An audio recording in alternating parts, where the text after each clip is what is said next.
اعوذ باللہ من الشیطان اللعین الرجیم بسم اللہ الرحمن الرحیم الحمد للہ رب العالمین والصلاة والسلام علی اشرف الانبیاء والمرسلین اما بعد فقد قال رسول اللہ صلی اللہ علیہ وآلہ وسلم این اکون اذا خضب ھذہ من ھذہ۔ عزیزان گرامی قدر، پیغمبر اکرم صلی اللہ علیہ وآلہ وسلم کی باتیں لے کر آپ کی خدمت میں حاضر ہوئے ہیں۔ آج 21 رمضان شہادت امیر کائنات امیر المومنین حضرت علی علیہ السلام کی مناسبت سے جس حدیث کو سرنامہ کلام قرار دیا کہ اس میں آپ صلی اللہ علیہ وآلہ وسلم فرماتے ہیں این اکون اذا خضب ھذہ من ھذہ۔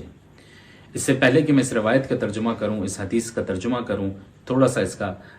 خلاصہ بتا دوں، بیک گراؤنڈ بتا دوں کہ یہ کس موقع پر آپ صلی اللہ علیہ وآلہ وسلم نے فرمایا۔ جنگ خندق میں جب امیر کائنات کے سر مبارک پر ضرب لگی تو آپ صلی اللہ علیہ وآلہ وسلم نے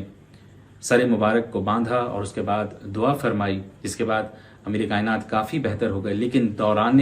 اس وقت جب پٹی باندھ رہے تھے آپ صلی اللہ علیہ وآلہ وسلم،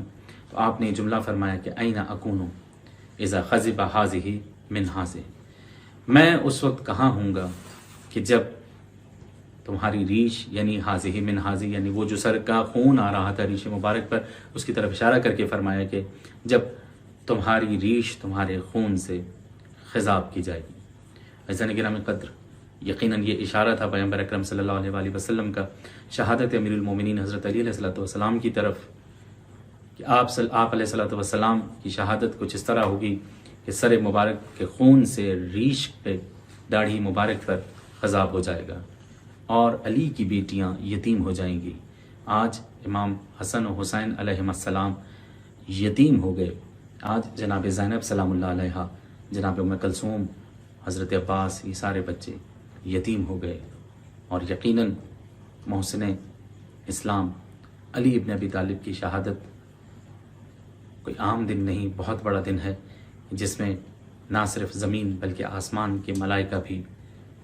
گریہ کناں ہیں۔ زمین کی مخلوق الگ صف ماتم بچھائی ہوئی ہے اور آسمان کے ملائکہ الگ ماتم کر رہے ہیں۔ پروردگار عالم سے دعا گوں کہ مالک کائنات ہمیں ویسا روزہ دار بنا دے کہ جیسا تو چاہتا ہے۔ والسلام علیکم ورحمۃ اللہ وبرکاتہ۔